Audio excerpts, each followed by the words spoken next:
Buenas tardes, gente. ¿Cómo estamos?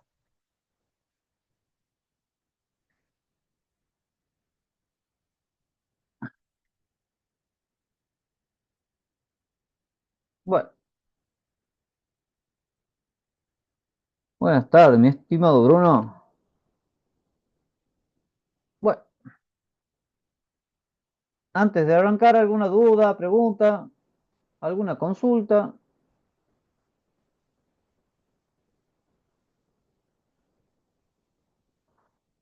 ¿Cuántos están conectados? Se van conectando de a poquitito. Bueno, lo bueno es que la clase quedará grabada y posteriormente subida le pasaré el link de la grabación.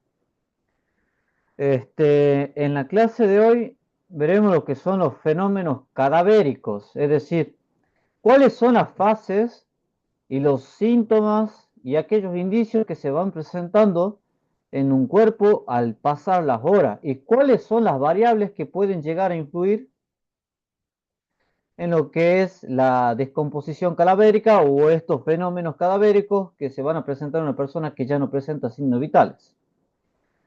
Antes de arrancar, empezar a analizar cuáles son estos síntomas, estas características cadavéricas que se van a dar en un cuerpo ya sin vida, necesitamos tener en cuenta algunos conceptos.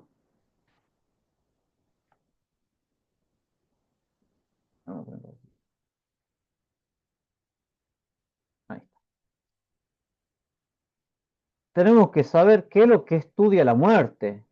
Lo que estudia la ciencia que estudia la muerte es la tanatología. La tanatología, justamente, Thanatos es el dios griego de la muerte. Y justamente le dieron el nombre de tanatología en honor a este dios griego. Eh, Como lo dice aquí, ¿qué es? Tánato viene de muerte, logía es de estudio o ciencia. Es decir, la ciencia que se encarga de estudiar la muerte. Estudio de las modificaciones que se producen en el cuerpo humano desde el momento de la muerte. Luego está el otro concepto bastante importante que tenemos que tener en cuenta, que es la tanolegislación. Esto ya a nivel jurídico, que es el conjunto de normas que regulan el tratamiento del cadáver, los procedimientos administrativos, judiciales y su documentación correspondiente. Esto, esta parte entra de lleno a lo que es el trabajo del médico forense. El médico forense, recuerden, tiene dos trabajos. Un trabajo es cuando llega al presunto escenario del crimen y se da con este cuerpo sin vida, en donde en su informe dentro de la carpeta técnica hará una breve descripción de la posible causa de muerte. Bien, murió por el impacto de un proyectil, murió por un shock hipovolémico, porque lo apuñalaron reiteradas veces o tuvo una lesión muy profunda. Entonces, al no asistirlo a tiempo, murió justamente por ese shock hipovolémico. Murió por un objeto, un golpe por algún objeto contundente, es decir, algún objeto pesado.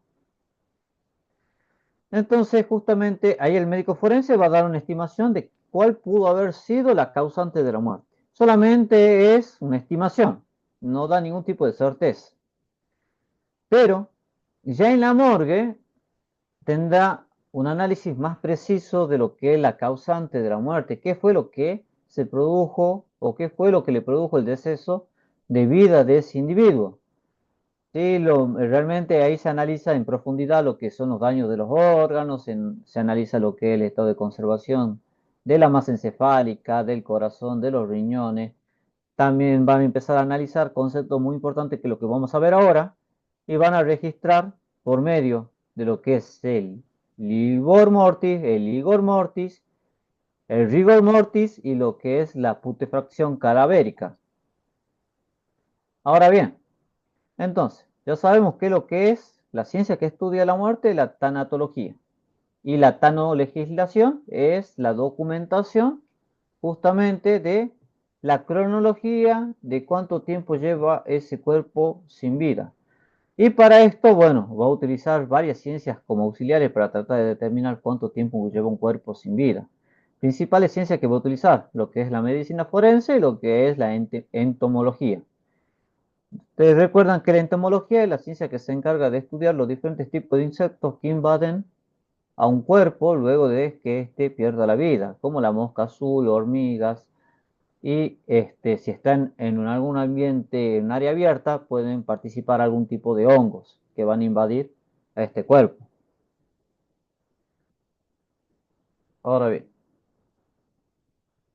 luego veremos lo que es la necropsia. La necropsia y autopsia es prácticamente lo mismo. ¿Qué es la necropsia? Examen de un cadáver externa e internamente a través de la apertura de sus cavidades a fin de corroborar, corregir, descartar un diagnóstico clínico e investigar las causas de muerte de un individuo. ¿Qué aporte le haremos nosotros a esto? La primera parte, la más relevante. Examen de un cadáver, externa e internamente. El examen externo se lo realiza mayormente a grandes rasgos en el presunto lugar del hecho o lugar de hallazgo, en donde se le encuentra el cuerpo. En donde si las heridas son perceptibles, son visibles, se va a dar una descripción. Bien, el posible causante de la muerte fue por el impacto de un proyectil. O fue por murió por algún objeto corto punzante, o le golpearon con algún tipo de herramienta pesada o algún objeto pesado. Eso lo hacen en lo que es en el presunto lugar del hecho. Luego, en la morgue lo van a desvestir, como nosotros vimos en lo que es en el expediente que le mostré en clases anteriores, que primeramente antes lo van a desvestir y lo van a fotografiar. Luego lo van a lavar para que de esa manera sea mejor perceptible y se pueda documentar de mejor manera aquellas heridas que presenta el cuerpo. ¿Qué es lo que sucede? Si a mí me apuñalan y estoy totalmente ensangrentado, pueden haber algunos rasgos como hematomas, moretones o como rasguños que se van a presentar en la piel, pero por la sangre que yo tengo acumulada o tierra que tenga, no van a ser perceptibles. Entonces me lo tienen que higienizar, prácticamente me lo tienen que lavar el cuerpo para que aquellos rasguños, aquellos hematomas, aquellos tipos de lesiones que yo voy a tener puedan ser correctamente documentados. Y luego tenemos que tener en concepto qué es la muerte. Bueno, la muerte es la abolición definitiva y permanente de las funciones vitales de un organismo. Prácticamente es cuando el corazón deja de bombear. Es decir, ausencia de circulación, desaparición de funciones cognitivas. Lo que es algo cognitivo son los procesos cerebrales, es decir, el pensamiento. No podemos pensar, no podemos interpretar, no le podemos dar sentido a lo que percibimos. Prácticamente no tenemos actividad cerebral. Y neurológica, así como la respiración espontánea. Prácticamente somos un cuerpo inerte. Y jurídicamente dejamos de ser personas. Dejamos de ser una persona jurídica. Somos personas cuando damos el primer respiro y dejamos de ser una persona jurídica cuando dejamos de presentar signos vitales, como lo que acabamos de describir a continuación. Ahora, las ciencias que se van a encargar de estudiar justamente las causantes de la muerte y cuánto tiempo lleva una persona sin vida es la cronotanatología. Cronotanatología. Porque es medio un trabalengua, cronotanatología. Crono se refiere a tiempo. Cronos es el dios griego del tiempo. Thanatos es el dios griego de la muerte. Y ahí está la relación, tiempo-muerte. Por eso es que es cronotanatología, la ciencia que se encarga de estudiar y estimar lo que es cuánto lleva una persona sin vida. ¿Y qué es lo que va a utilizar? ¿Qué herramienta se utiliza? Bueno, ¿qué síntomas, qué fenómenos se dan a una persona cuando deja de existir jurídicamente o cuando deja de presentar signos vitales? Bien, vamos a empezar a hablar de lo que son los fenómenos tempranos. ¿Qué son los fenómenos tempranos? Bueno, es la acidificación tisular. Perdón, me trae un poquitito. Tisular. El nivel de acidez de los tejidos se aumenta tras producirse la muerte. Algor mortis o enfriamiento cadavérico es lo que es el algor mortis o el enfriamiento cadavérico. Es decir, aquí vamos a empezar a hablar de lo que es el algor mortis. ¿Qué es el algor mortis? El algor mortis es la primera fase que se va a presentar en un cuerpo cuando se empieza a enfriar. La temperatura corporal desciende hasta equiparse con la temperatura ambiental. Este deceso varía de acuerdo a la causa de la muerte y condiciones previas al fallecimiento. Suele presentarse a los 30 minutos que una persona pierde la vida. Ahora bien, ¿qué es lo que vamos a tener en cuenta en esto? El algor mortis es el deceso de temperatura. Va a bajar lo que es la temperatura. Si nosotros tenemos una temperatura aproximadamente de 36, 37 grados. Esa es nuestra temperatura corporal. Ustedes si se toman, alguna vez se tomaron lo que era temperatura, le dio 36, 37 y medio. Con respecto a lo que es la medicina, hace poco determinó que se considera que una persona tiene fiebre cuando tiene 37,5. Entonces, cuando tiene 37,5 es porque ya tiene fiebre. Entonces va a descender la temperatura y puede llegar a descender a los 26 grados centígrados.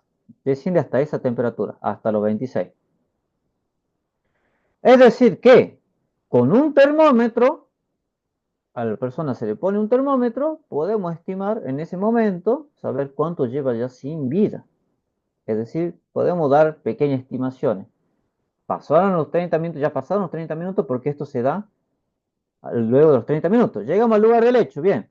Le ponemos un termómetro al recién fallecido. Pero acá se complica un poquito porque para poner el termómetro hay que posiblemente alterar lo que es la posición calavérica, vamos a tener que desvestirlo y eso no está permitido. Entonces justamente se da un problema ahí entre que podemos conseguir información valiosa, pero al mismo tiempo el manual de la policía científica que venimos desarrollando, que venimos hablando, me lo está impidiendo. Entonces como que hay parte que me puede dar información, pero el manual al mismo tiempo me dice no, no lo puedes hacer. ¿Por qué? Porque no se puede tener una interacción con el cuerpo. Bien, ¿de cuáles son las variables del algor mortis? Recuerden, el algor mortis es lo que es el deceso de temperatura. ¿Cuáles son esas variables? Bueno, ¿qué tanto rápido, qué tan va a descender la temperatura? Una de esas variables es lo que es la masa corporal. Mientras mayor sea el tejido adiposo, la grasa corporal que tenga una persona, mayor va a tardar en empezar a descender y presentarse lo que es ese descenso de temperatura. Otro factor importante, la temperatura ambiente.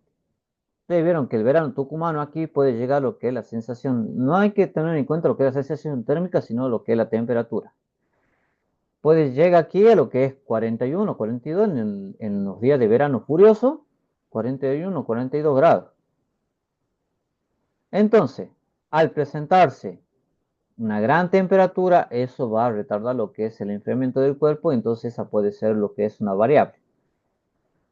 En época de bajas temperaturas, bueno, aquí ya no estaría participando esta variable. La ropa que tenga, bueno, si está muy abrigado, va a conservar el calor que tiene, entonces esto también va a impedir que se produzca lo que es el exceso de temperatura. Importantísimo tener en cuenta qué tipo de ropa, si tiene ropa abrigada, si estaba desabrigado, si estaba con una vestimenta acorde a lo que es el clima. Entonces eso va a jugar una variable muy importante en esta situación. La posición calavérica. Quiero que ustedes ahora me digan sí o no, ya sea por mensaje o por el micrófono, si nosotros llegamos a ver los diferentes tipos de posiciones cadavéricas. Porque hay un grupo que les di, aquí hay grupos mezclados, hay grupos que les di y hay otros que no.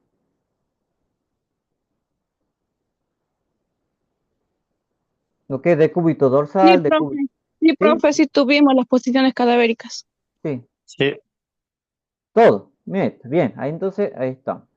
Que es decúbito dorsal, decúbito ventral, decúbito lateral izquierdo, derecho. Suspensión completa, suspensión incompleta, geno pectoral, sumersión completa, sumersión incompleta, posición sedente, son esas las posiciones cadavéricas que nosotros hablamos. Bien, cuando el cuerpo se encuentra en lo que es una posición genopectoral, es decir, en posición prácticamente posición fetal, va a conservar lo que es su temperatura ambiente y el deceso también va a disminuir. Ahora, si está en decúbito dorsal, decúbito ventral, lateral izquierdo, lateral derecho, ahí ya no va a influir mucho lo que es el descenso de temperatura. Entonces, ese también pongan aquí, traten de anotar si están tomando apunte, lo que es la posición cadavérica. La más relevante de todas es la genopectoral. Y en algunas situaciones lo que es la posición sedente.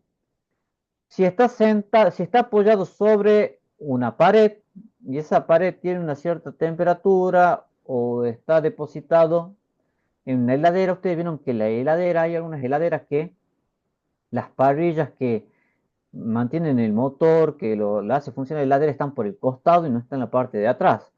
Entonces, si las parrillas de esa heladera justo lo posicionaron ahí al costado de la heladera, empieza a emanar calor, entonces ahí también puede que se retarde lo que es el enfriamiento y tarde en presentarse lo que es el algor mortis. Y la última variable es si presentó fiebre o no antes de la muerte. Justamente lo que venimos hablando.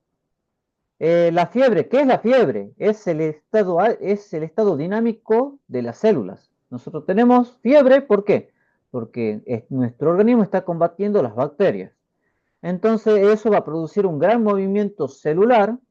Justamente nos va a empezar a doler la cabeza, vamos a estar caliente, podemos llegar a tener una temperatura de 37, 38, 39 grados.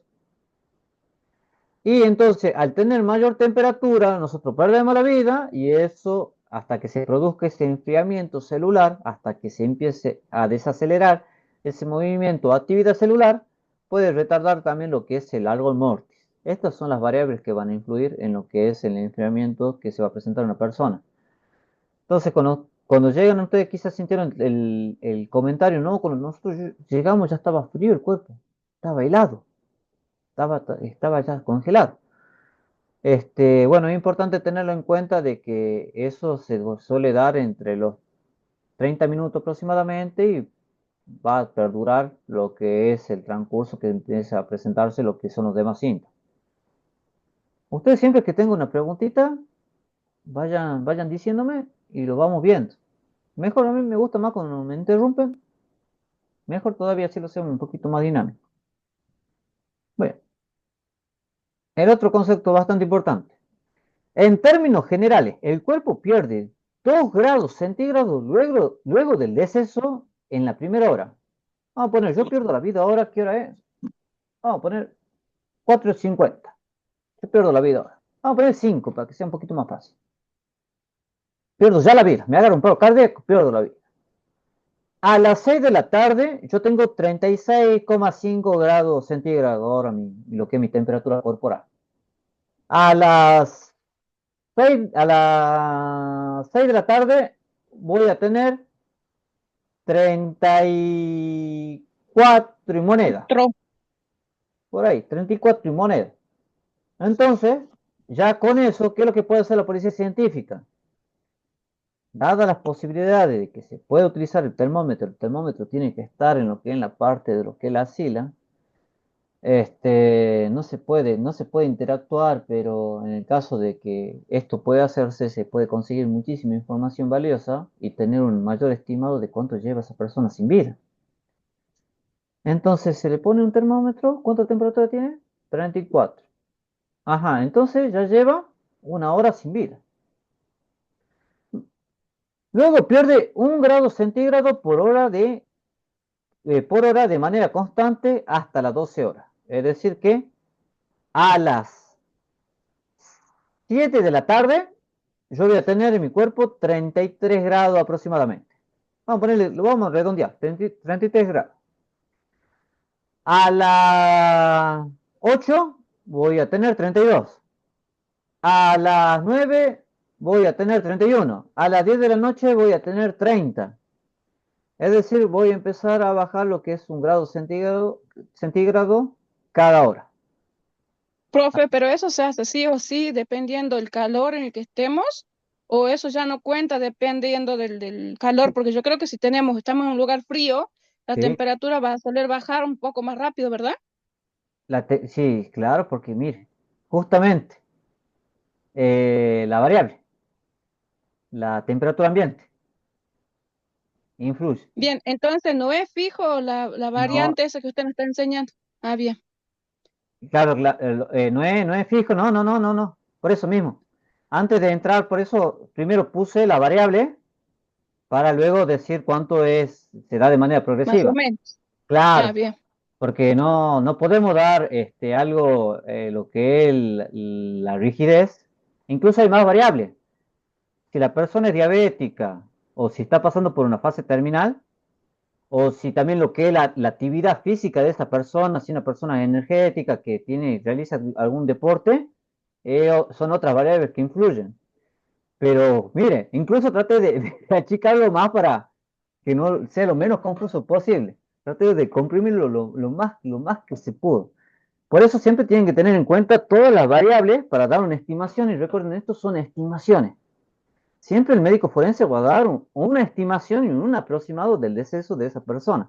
Pero si se llega y se procede con tiempo, vamos a poner lo que es temperatura, la de hora, 30, 31. Entonces, con el termómetro eso puede llegar a dar bastante información para tratar de estimar lo que es la hora de muerte. Bien. Eso en los Eh, casos acá de Tucumán, profe, en los casos de Tucumán, ¿se usa el termómetro o es casi no? no se puede porque justamente, ¿qué es lo que sucede? Se contradice con justamente lo que establece lo que es el manual de la policía científica, en donde el personal interventor no puede tener contacto con el cuerpo. Y el único que puede ponerle un termómetro es el personal interventor cuando llega al presunto lugar del hecho, porque hasta que llegue fiscalía Sí. va a pasar un montonazo. Luego llaman a lo que es la policía científica. Ahora, la policía científica, luego de fotografiarlo al cuerpo, puede utilizar el termómetro y ver y medir cuánto tiempo ya lleva aproximadamente. Ajá, tiene 26, bueno, ya ha pasado cuánto tiempo habrá pasado aproximadamente. Entonces, pero es algo que se tendría que empezar a utilizar aquí para tener lo que es una mayor estimación del deceso de la persona y tener en consideración todas las variables. Pero volviendo a lo que venimos hablando, aquí la policía científica mucho no se gasta en hacer informes muy desarrollados o muy complejos. Hacen, como ellos van a cobrar igual, ah, registrar, mostrarle eso, a ver, está frío, sí, ya está frío. Entonces ya ha pasado más de 2 horas, 3 horas. Es muy pobre la manera de describir. Incluso yo le mostré una carpeta técnica de cómo es la descripción de esos indicios y cuáles son todas las impericias que llegaron a cometer e incluso llegaron a descuidar algunos escenarios. Por eso acá no hay vocación al momento de realizar un buen informe. Y eso perjudica mucho al momento de la reconstrucción o al momento si es que va a un posible juicio oral, se van a contar con menos elementos probatorios para tratar de establecer lo que es la verdad real del hecho. Sigamos avanzando con esto. En las siguientes 12 horas ya empieza a perder medio grado centígrados a partir de las 12. Recuerden que, si ustedes recuerdan, que aproximadamente entre las 12 y las 15 horas ya el cuerpo presenta lo que es la rigidez completa. Está completamente rígido, Duro. endurecido. ¿Se acuerdan cómo se iba dando progresivamente que yo le di como ejemplo solamente la mano para dar una Sí. estimación?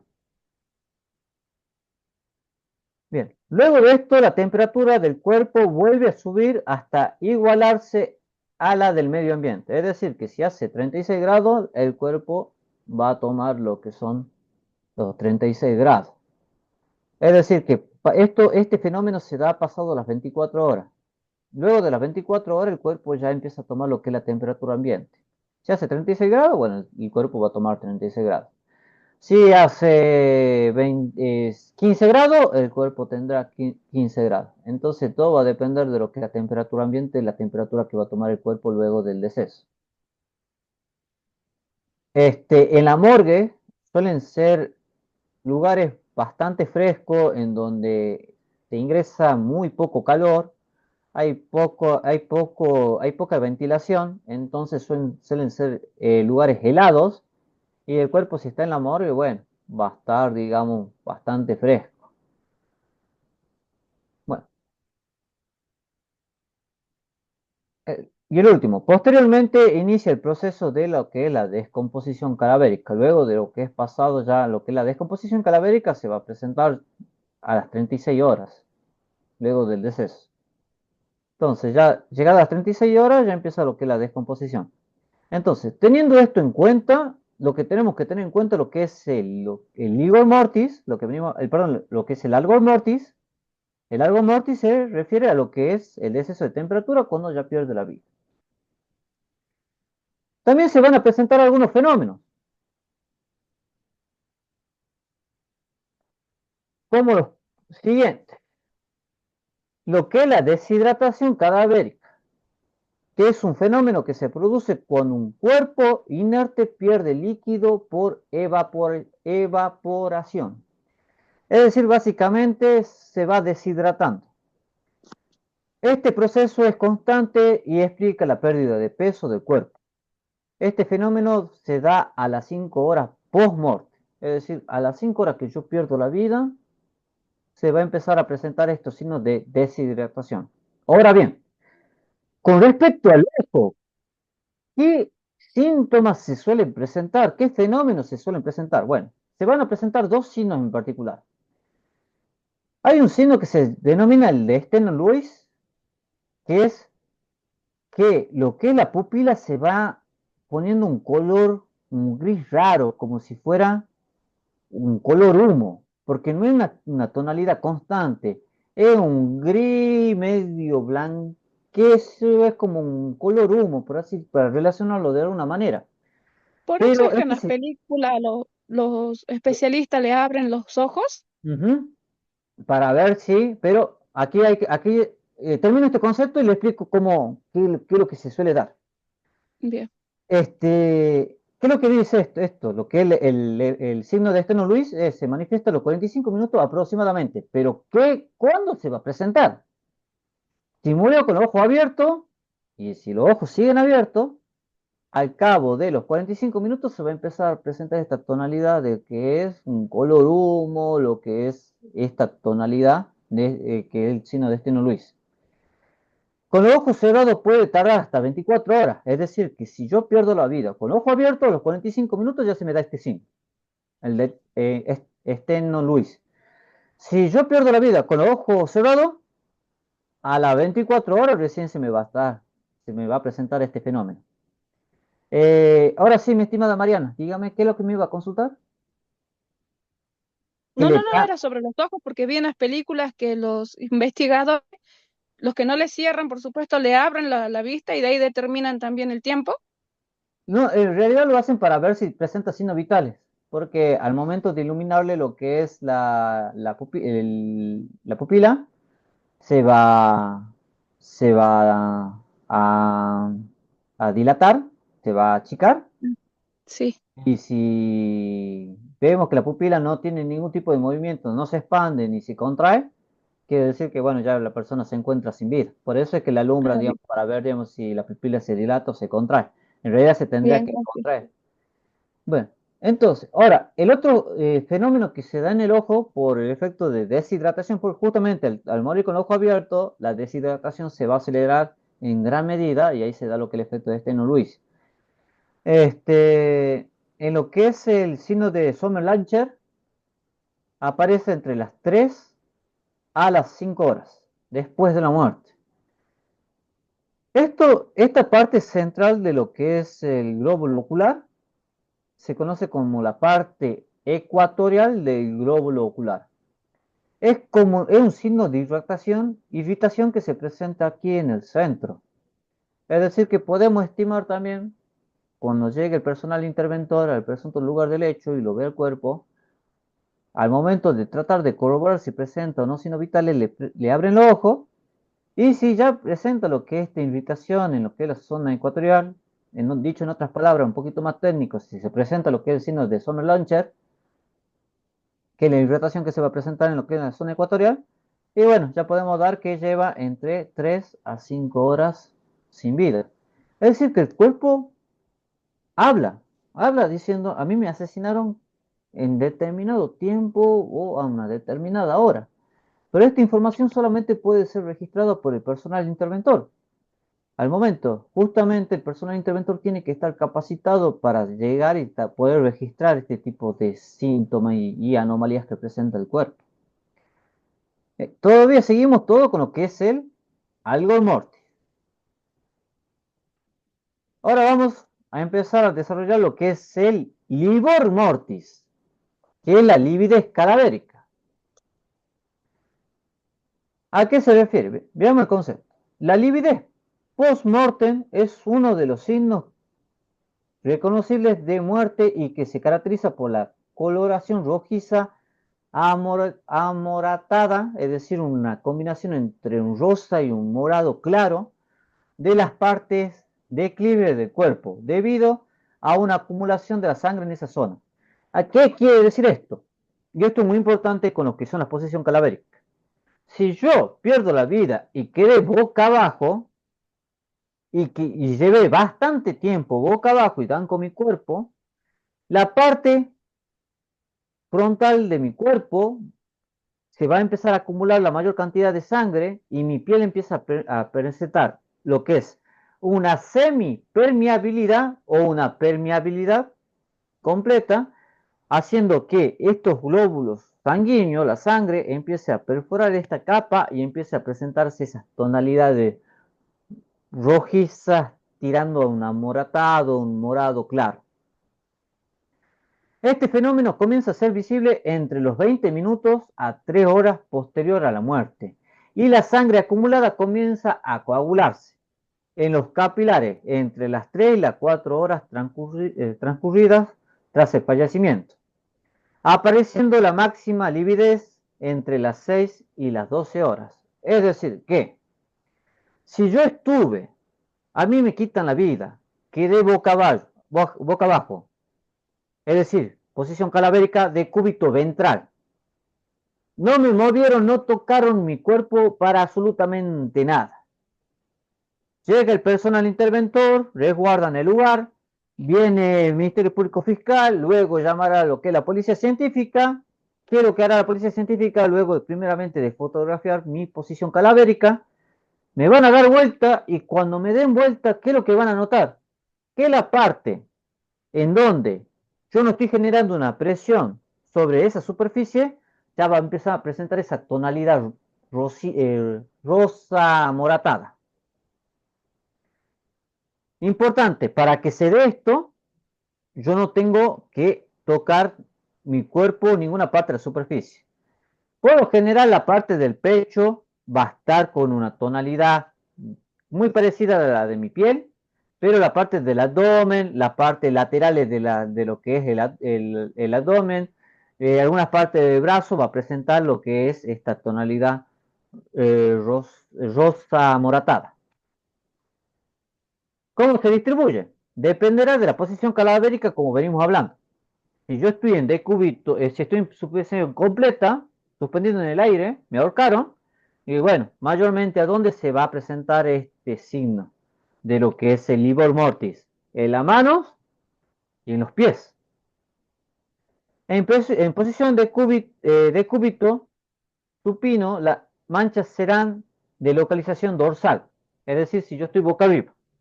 Decúbito supino o decúbito dorsal es sinónimo, se va a presentar en, lo que, en la parte de arriba, con excepción de las partes sometidas a presión. Escápula, nalga, parte superior de los muslos, pantorrilla y talones. Esas partes van a estar dando un contacto con la superficie y es muy difícil que presente lo que es el livor mortis. En decúbito prono estarán en plano anterior del cadáver y con la misma salvedad relativa en las zonas de apoyo e igual que en otras posiciones. Predominio en zonas de declive o excepción de zonas de apoyo o presión. ¿Cómo lo vamos a entender este concepto? Esperen, quiero pasar esto antes que se me acabe el tiempo. Aquí, notarán que entre las 12 horas, en las 12 horas, se presenta ya lo que es esta tonalidad rojo, rosa, violeta. Pero al pasar 12 horas, nosotros generamos una presión, tocamos y momentáneamente por un cierto periodo de tiempo se vuelve un poquito clara. Ahora, si yo morí boca arriba, ¿qué es lo que pasa? La mayor parte de lo que es esta parte de mi espalda y lo que son las nalgas van a estar generando esa presión y no se va a dar el efecto de lo que es o lo que es el signo del livor mortis. Solamente se va a dar en lo que es la parte de, prácticamente de lo que es la clavícula y lo que se va a dar parte de lo que es la parte inferior de la espalda. Pero ya pasado lo que son las 24 y las 36 horas, empieza a presentarse lo que es un amoratamiento en un color verdoso en lo que es la parte abdominal, que es muy cercano a la parte de lo que es la cintura, la pelvis. Ahora bien, hablamos de lo que es la cronología y ahí dejamos para lo que es la clase de hoy. Y ya luego seguimos con lo que es el livor mortis. ¿Qué es lo que dice la cronología? Bueno, entre el momento de la muerte hasta las 12 horas, las libideces cadavéricas desaparecen a lo dígito. Presión, es decir, que cuando se presiona una zona donde aparecen estas manchas, queda la forma del dedo con un parche pálido, lo que venimos hablando aquí. Pero esto desaparece con el tiempo, es decir, la presión, esta tonalidad parecida a mi piel, cercana a mi piel, va a desaparecer al pasar los minutos. Entre las 2 y 24 horas, las lividez cadavéricas no desaparecen ya por la acción por una presión del dígito. Y entre las 24 y las 36 horas, las lividez cadavéricas empiezan a desaparecer, ya se van. Del cuerpo por acción de lo que es la descomposición. Se puede diferenciar de las primeras etapas, ya que esta etapa por el tiempo transcurrido, el cadáver ya presenta manchas verdes, en lo que es la parte más que nada, en la parte de la pelvis. Entonces, aquí lo que tenemos que tener en cuenta, lo que es el livor mortis, son aquellas tonalidades que se van a presentar y van a evidenciar qué posición cadavérica estuvo el cuerpo, si es que no lo llegaron a tocar, si no es que no lo llegaron a mover. Por ejemplo, y esto es importante, si uno dice, vemos que presenta mucha lividez cadavérica en la parte frontal. Nosotros llegamos y llega la policía científica y el cuerpo está boca arriba. Y vemos que tiene la lividez cadavérica en la parte frontal. Y nosotros vamos a preguntar, ¿nos movieron al cuerpo? Y los familiares dicen, no, no lo movimos, no hicimos nada con el cuerpo. Me están mintiendo. ¿Por qué? Porque la lividez está en la parte frontal y para que la lividez se presente en la parte frontal, el cuerpo tiene que estar en decúbito ventral, boca abajo. Bien, ¿alguna duda, pregunta, consulta con el último minutito que me queda? No, profe, yo no. No, Met. No, profe, estuvo muy buena la clase. Muchas gracias, mi estimado. Ya luego se vienen lo que es la rigor cum mortis, lo que es la descomposición. Vamos a seguir con esto, lo que son los efectos cadavéricos que se presentan. Bien, entonces dejamos hasta aquí y continuamos la siguiente clase. Ya enseguida le paso lo que es la grabación de la clase y bueno, que tengan un lindo fin de semana. Hasta el próximo sábado. Igualmente, Eh, hasta el Neto, próximo profe, nos sábado. vemos. Bravo. Que estén muy bien.